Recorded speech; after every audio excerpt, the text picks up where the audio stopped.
मुंबई महानगरपालिका म्हणजे फक्त पालिका नाही, ती एक सत्तेची चावी आहे आणि हजारो कोटींचा खजिना आणि महाराष्ट्राच्या राजकारणाचा कणा आहे.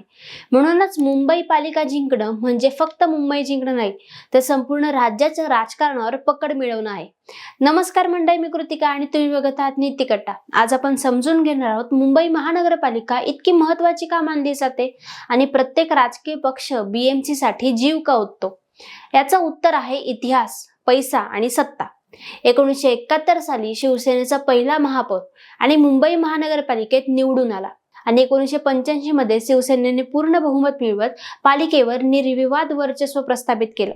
त्यानंतर बीएमसी फक्त स्थानिक स्वराज्य संस्था राहिली नाही, तर ती बनली सत्तेचं केंद्र, अर्थकारणाचं केंद्र आणि प्रशासनावर प्रभाव टाकणारं केंद्र. मुंबई महानगरपालिका ही आशिया खंडातील सर्वात श्रीमंत महापालिका आहे.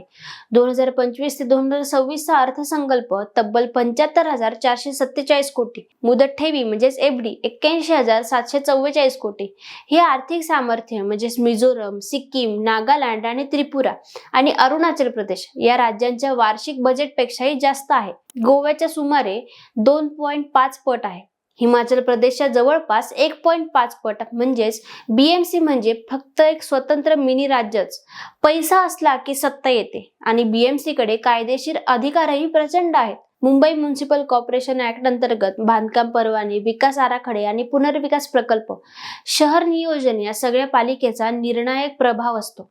म्हणजेच मुंबईचा विकास कसा होणार हे ठरवण्याचं सामर्थ्य थेट पालिकेकडे आहे.